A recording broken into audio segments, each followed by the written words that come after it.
American Patriots, Douglas Ducote here. I am in Brownsville, Texas, back down on the border again.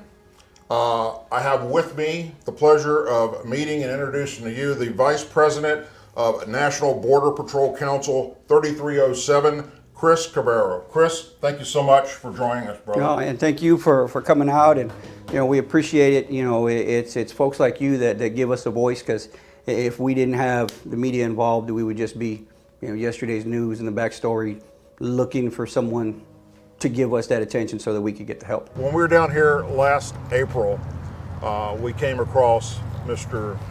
Rusty Monsing, wonderful American patriot, lives right on the Rio Grande. We had the opportunity to spend some time with him, talk to him. He took us around his property and showed it to him, showed it to us. Went down by the Rio Grande, we were able to see that. And he shared a bunch of stories with us. And we're gonna basically go back over those stories again, because this is something that every American patriot needs to hear, what somebody that lives there on that border has seen with their own eyes and dealt with. Rusty, thanks so much for talking to us, brother. We sure do appreciate it. Well, thank you for showing up. We're way north of Brownsville, where we started off at, and I have the honor and privilege of having a conversation with Sheriff Martinez, one of the most, from everything I hear from people down south of here, as well as in Brownsville, probably the best sheriff Texas has ever seen. Thank you so much for having us here, sir. Thank you for that, yes. It is a pleasure. We're blessed to be able to come up here and meet with Dr. Vickers. He owns land here. He's one of the gentlemen that helps out with the Border Patrol, helps spot where the people are at and let them know where they're at to apprehend them. Thank you, sir, for sure, you bet. allowing us we to appreciate come your out. interest and spread the word. Yes, indeed. Border is still open. I, Douglas Ducote, an American patriot by the grace of God, do solemnly swear to support and defend the Constitution of the United States of America from enemies foreign and especially domestic. They were paying $50,000 to come in here each. Now they're paying over 70. Wow. The Central Americans are all paying about an average of 7,000 to come in here. And what they've done, we've interviewed them, they've given up to us. Nobody coming from, say, South America or even these countries around the world has $10,000 or $50,000 cash to pay along the way. What are a lot of these people almost in the sense indentured servants? They're going to owe something to a gang, to the cartel, to.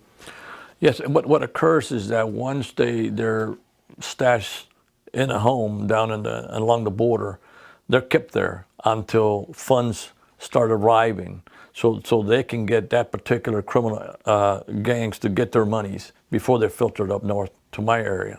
And then from here, when they get to Houston, they're held up again, so they can get the rest of the monies. So they're being held for labor. They're being held for whatever is the necessity that particular gang needs them to do.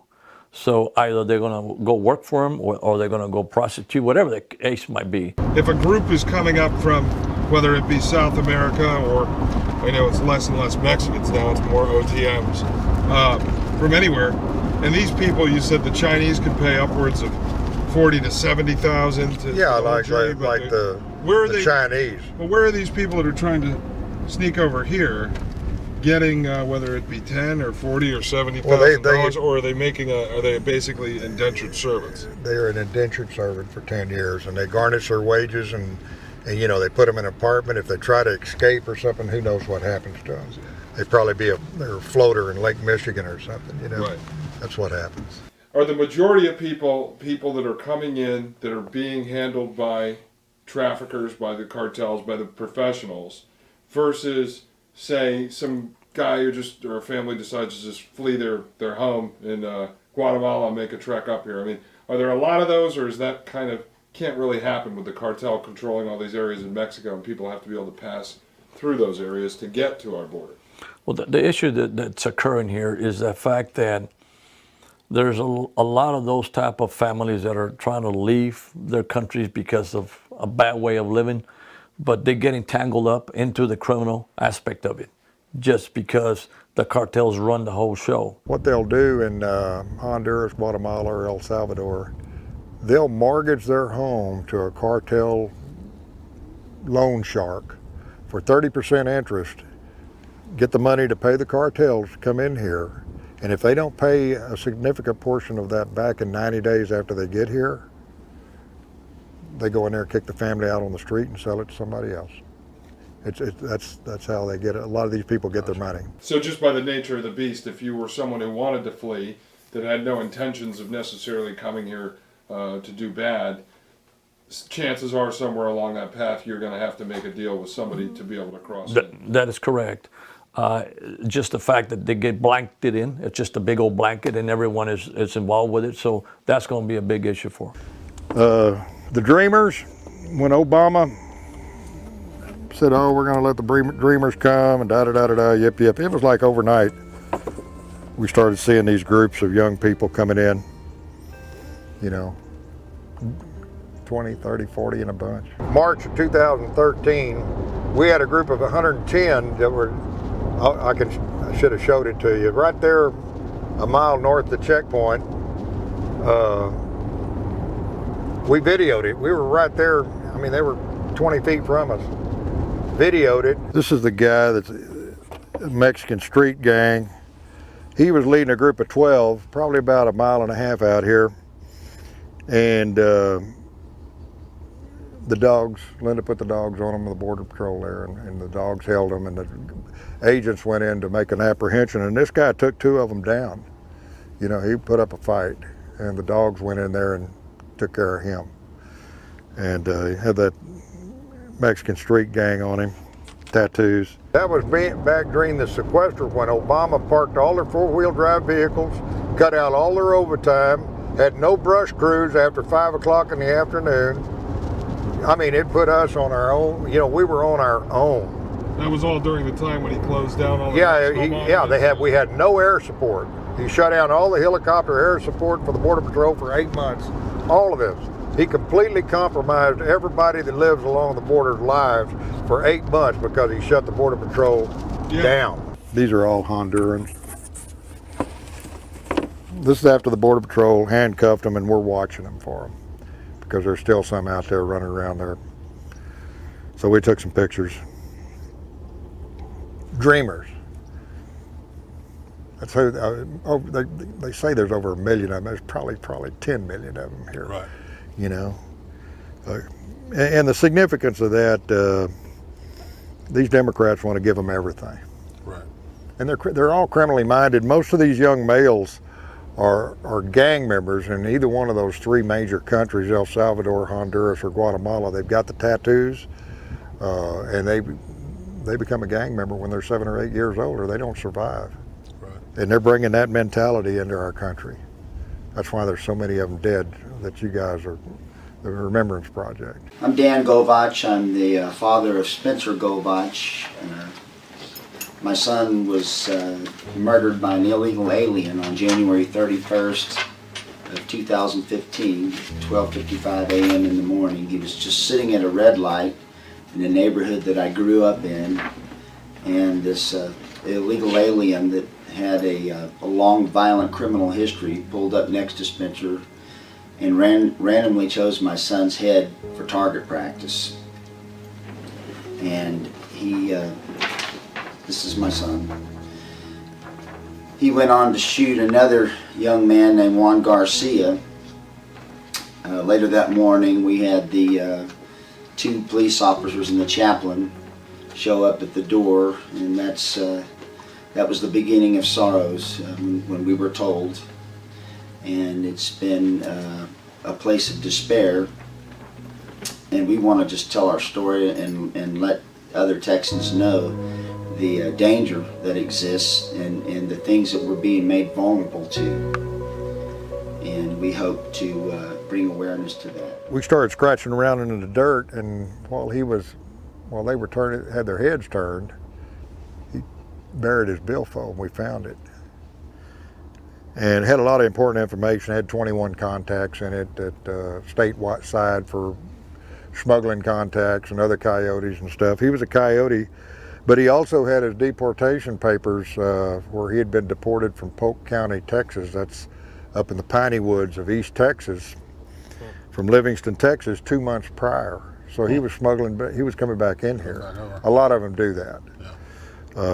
They get deported and then they come back.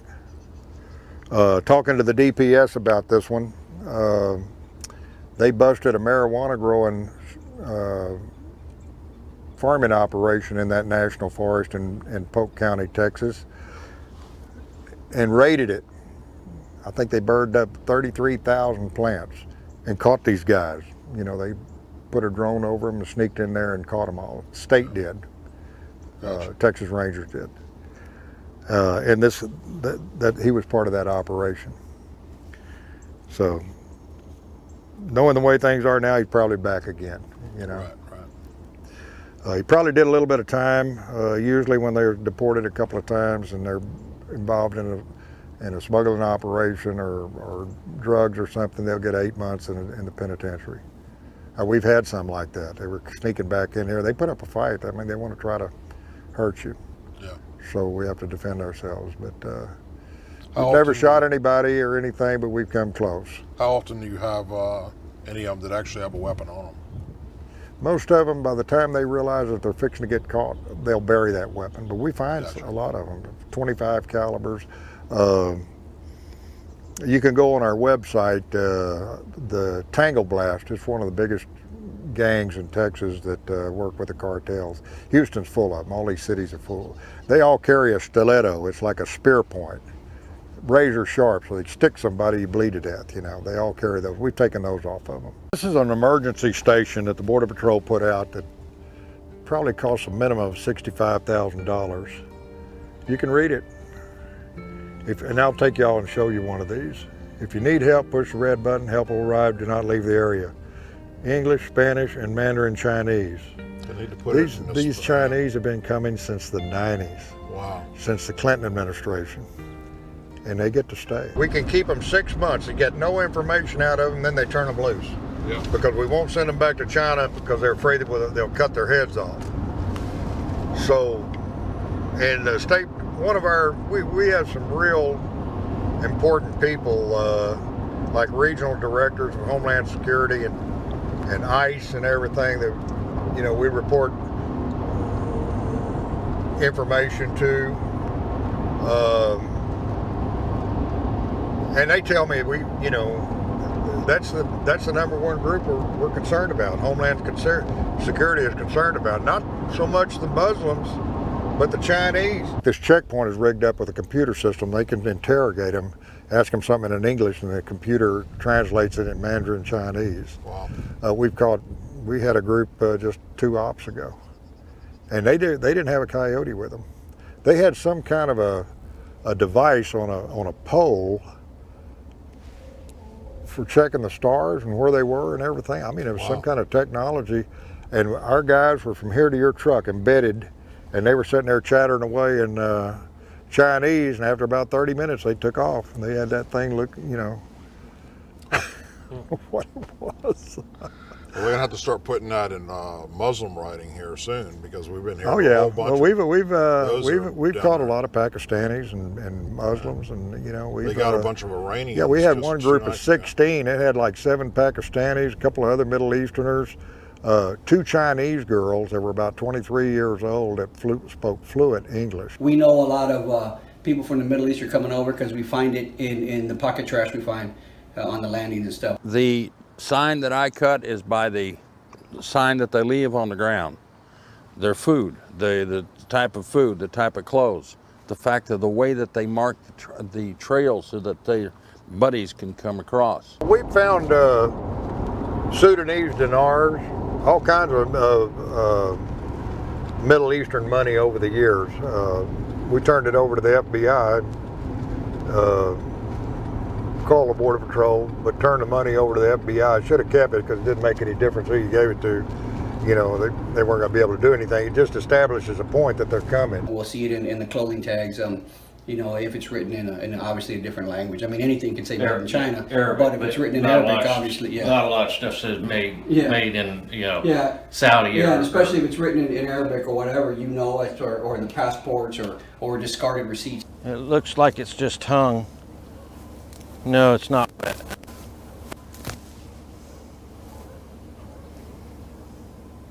Oh my God. It's even better.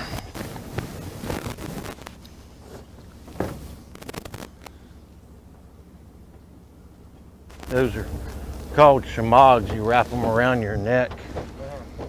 And, but that's Middle Eastern.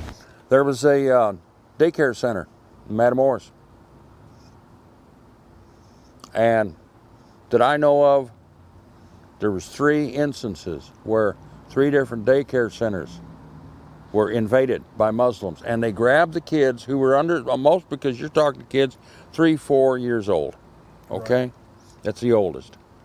The kids were picked up by their ankles, and they were swung around like a sack of potatoes, and they crushed their heads against the wall, and then they had a great big party about it. And I know of, in one daycare center, 15 kids were killed like that. I had a reporter ask me one time, she said, well, you know, it's proven that only in the past, you know, 4 years, we've only apprehended 12 known terrorists coming in the country. And I told her, I said, well, I mean, how many do you want? You know, I mean, isn't one just too many? You know, one can give you a really bad day. Yeah. I mean, 12 is a nightmare. This is just yesterday.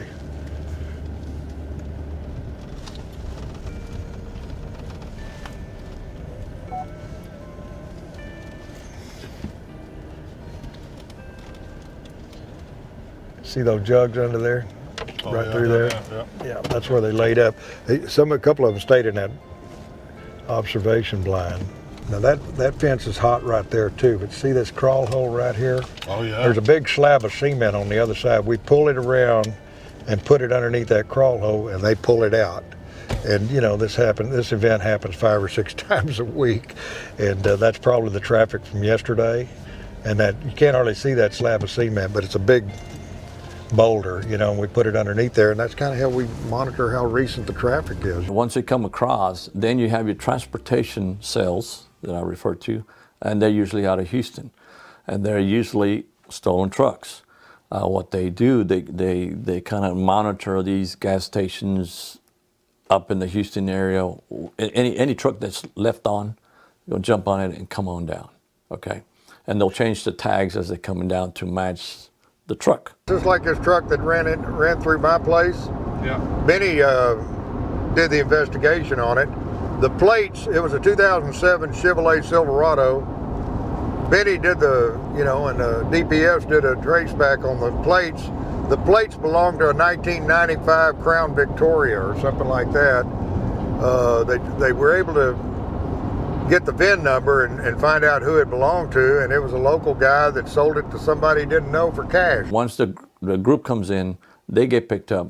In the last 7 days, we had 4 actual pursuits that we got involved with the human smuggling part. A guy that was an escaped convict from Beeville, Texas, loaded up a group in the valley,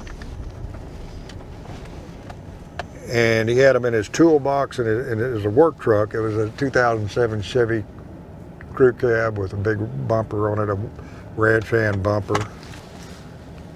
And he pulls up, I think he had 4 or 5 in it. It had 3 in the back seat and the bottom of the floorboard hiding, and then he had 2 in the... Well, the Border Patrol, the dogs hit on it, and they pulled him over to secondary, but they didn't get him out of the truck, but a couple of the agents popped those toolboxes, and there were two guys in there. At times, they wreck out, they'll crash, and you'll have deceased. You have people that are gonna perish, they're gonna die. So he floorboards his truck, and here he comes, 80, 90 miles an hour, probably 100, and then he gets here, and he comes right through here and goes right through this gate right here. Completely demolishes this gate. This is a brand new gate. It's been in operation less than 2 weeks. And it's designed so they can't climb over. But you know, I have a remote system for opening it. $5,000 worth of damage there. Then he took the road to the left and went through another metal gate, and then went about a half a mile, the Border Patrol in hot pursuit, and went through a net wire fence, took out about 75 to 100 yards of that net wire fence. All total, over $8,000 worth of damage, almost 9. And it took out this remote system. It jammed it, and I had to completely replace the whole remote system, $2,500. $1,300 worth of welding and $900 and something worth of parts. As long as that border's not really secured, it's going to continue. So we have this, our checkpoint, we have maybe 300 or 400 agents that are stationed here in Brooks County, but because of what's occurring down south, they get detail back to the south area, which leaves our lands open. Has anybody come up to your house and either tried to break in or? Oh yeah, they broke into my house before. We have the dogs there now, and since we've had those dogs there over the past 20-something years, we've had dogs that keep that from happening, but yeah. Good watchdog, gentle with the kids, didn't bother anybody. I found the dog hanging upside down by his heels, alive. But he'd been skinned alive. And they had hung his hide right next to him, and he was still alive. I went into the house, I got a couple of things, I wrapped him up, wrapped it over the pistol, and I had to put him down. Yeah. I took him away and I buried him, and I lied to the girls, and I said, no, old Foot here, he just decided to go someplace else. Yeah. And I found out this is what they were doing to the neighborhood to keep the people shut up. A lot of folks along the rear ground area, they're not secured. They know what they have because they see it on a daily basis. And a lot of them don't say it because they're afraid of retaliation. Right. I met ranchers. I met ranchers that says, I can't do anything. I'm not going to stop them from coming. They know who I am. There was a pair, just dogs, brother and his sister. And they showed up one day and they went by the back door and laid down. I fed them. They stayed. They fell in love with the Border Patrol. They would go out with the Border Patrol and they'd lay in with them. And they would listen.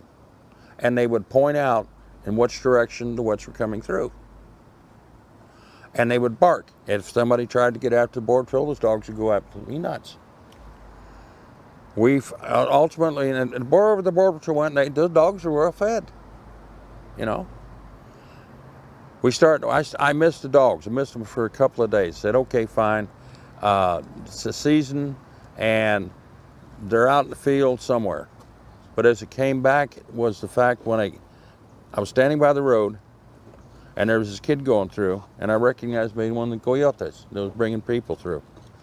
And he said that his boss in Matamoros had told him if he did not take care of those dogs and bring him his heads, that he'd get his head instead.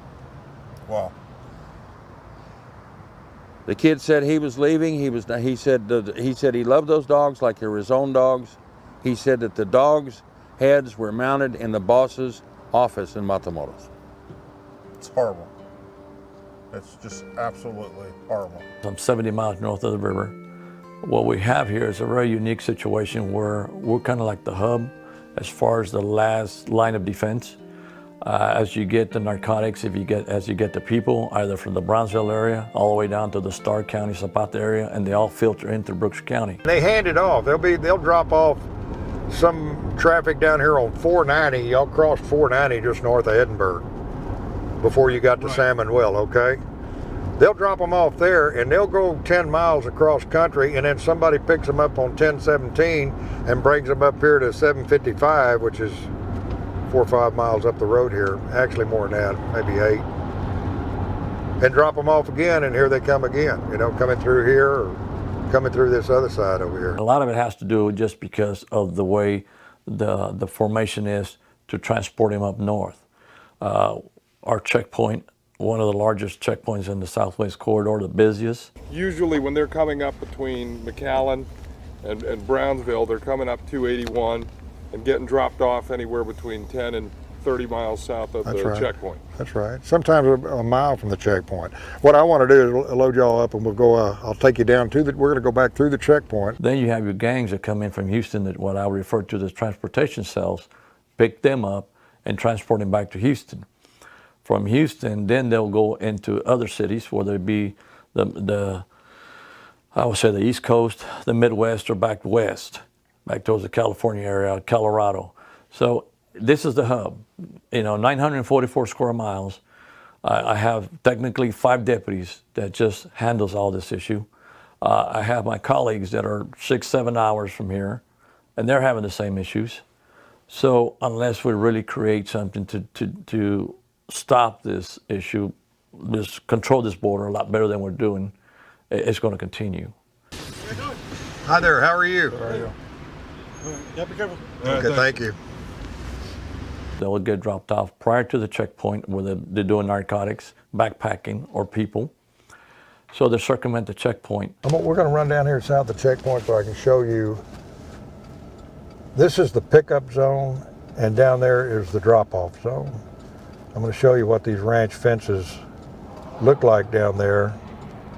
And mine would look like that here if I didn't have that electricity on them. While they're doing that, this is where you have these folks that are laid up in stash houses where they're already coming up injured, denied the elements that they need as far as the food, water, etc. So they die, so we recover them. See that's where 20 people go over that fence, bend that T-post. This is all the way to Encino. This goes for 12 miles. The fences look like this. Now see how, this is the King Ranch over here on the other side. Okay. See how close those posts are together? And it's a short King Ranch fence. The top wire is a real heavy gauge, heavier than the other sections down below it. And then the posts are real close together. That way they can't compromise that fence like they do a fence like this. Mm-hmm. This is a big game fence. Border not being secured, they bring them across and they stash them at a house. And they keep them there for days until they receive payment. And I'm talking about just a nice little home, but you got 200 people in there. Wow. Right? Lack of water, food, etc., etc. Then they'll ship them up this way. Well, they're already hurting. They're already in dire straits. Benny's a good guy, I'll tell you. He's got a lot of issues to take care of here. All the dead bodies, all the missing person reports, all the 911 calls that actually go to the Border Patrol, but you have to follow up on them too. This county has a lot of people have died trying to get across. That's correct. What do you have numbers right now?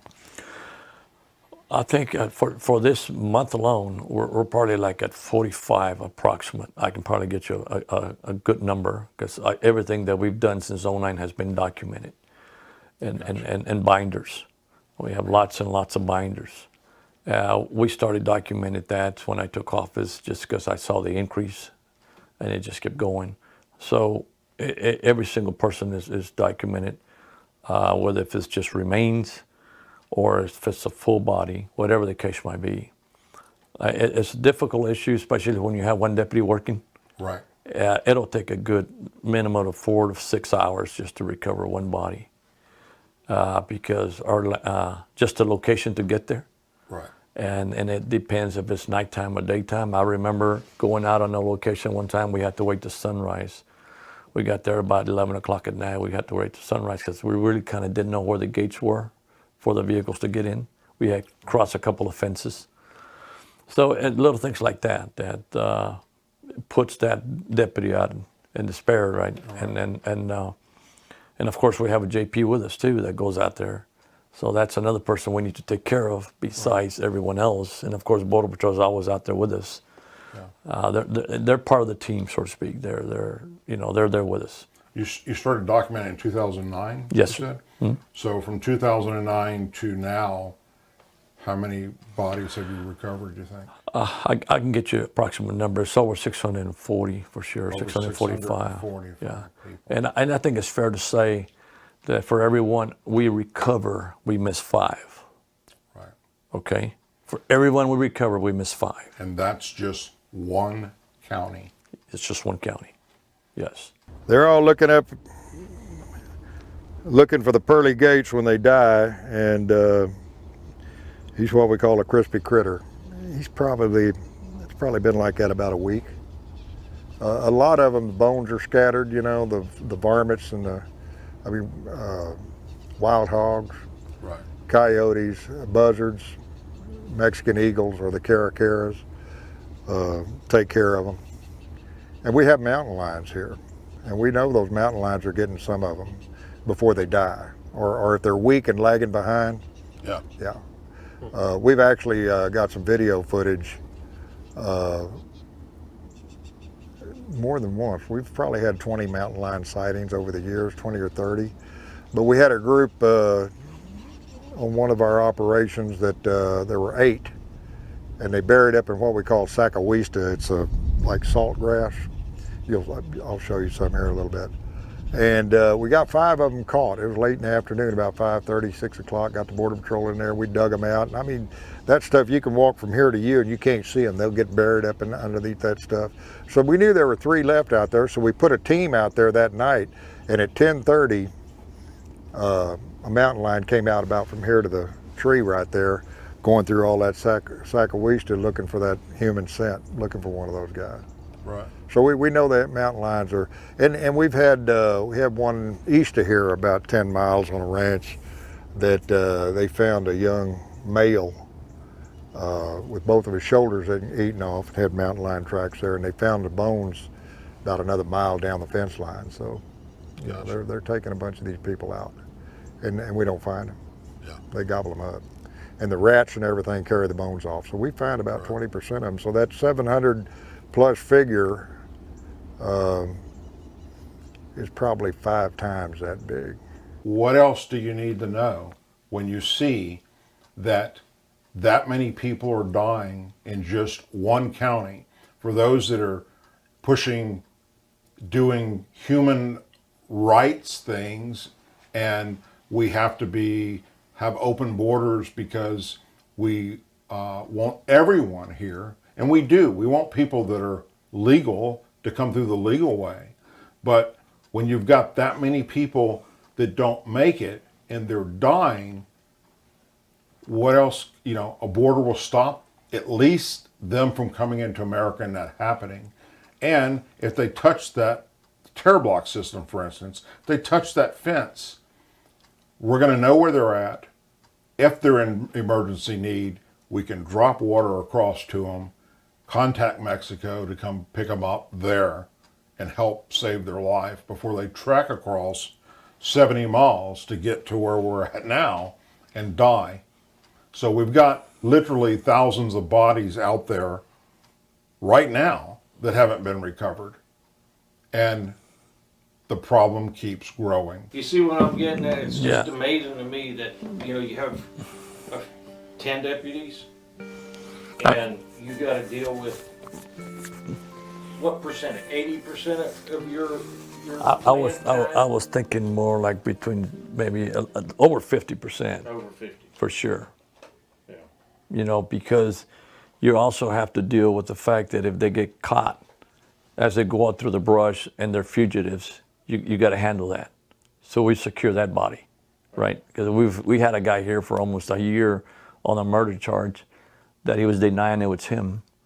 So it took us a while to because of the due process, Right. to get him back to where he's supposed to get, right? And it cost us a good chunk of change too at our dime because he got hurt. I mean, not only he got sick, major illness that we had to take care of him, and it cost a lot of money. Couldn't you put them into DPS, into that federal system? I love how you brought up the administration part of it, because nobody thinks about the admin part, the legal admin part going through the system. Nobody ever talks about how fucked up that system is.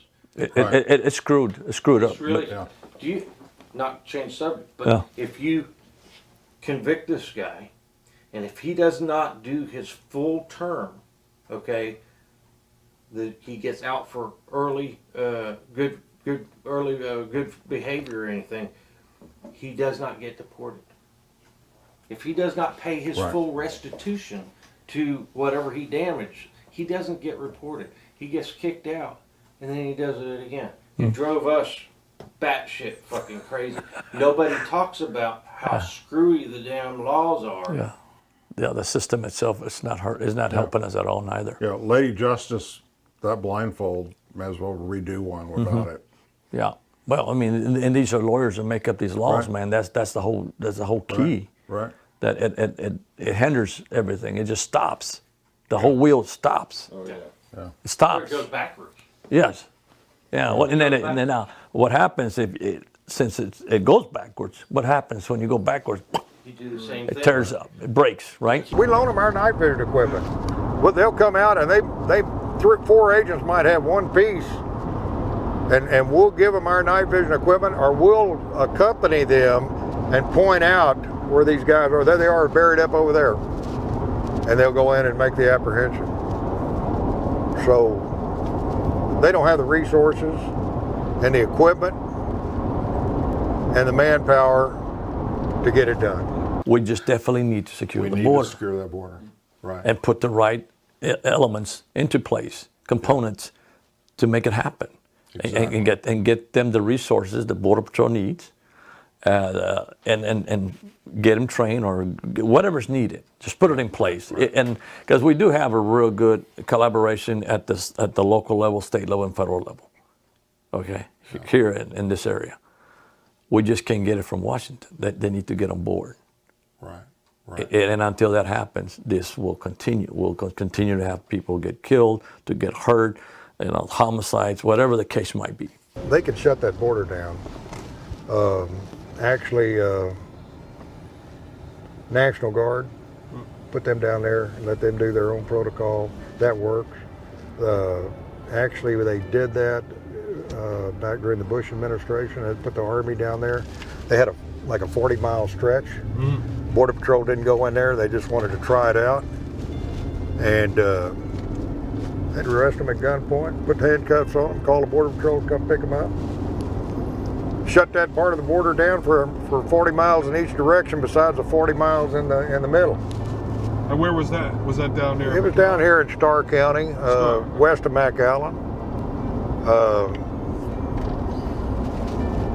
And that's what we need to do. The Border Patrol do not have enough resources to shut this border down. Yeah. We need at least another 150 agents just in this Val Furious sector. We've got 400 agents here right now.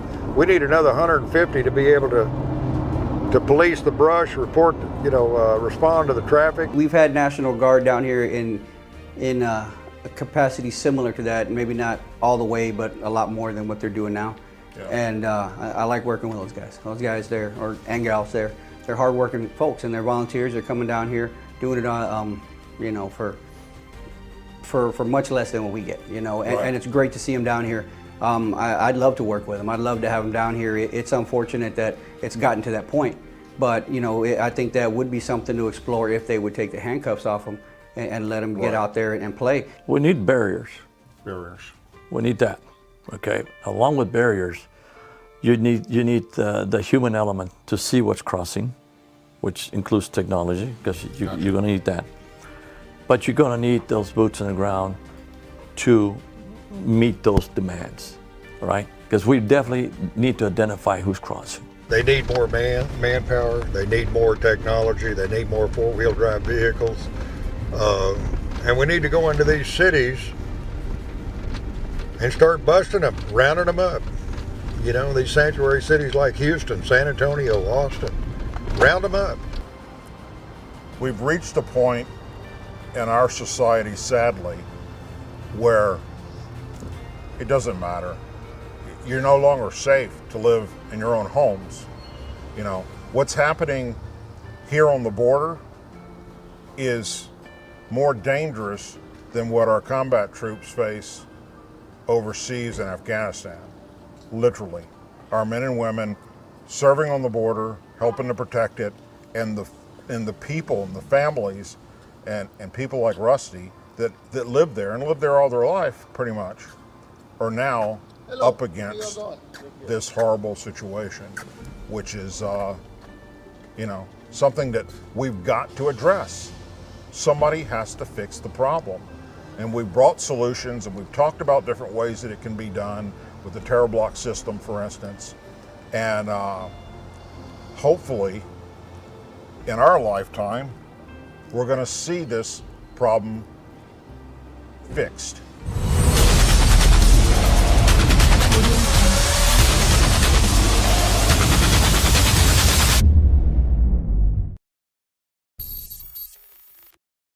I, Douglas Ducote, an American patriot by the grace of God, do solemnly swear to support and defend the Constitution of the United States of America from enemies foreign and especially domestic.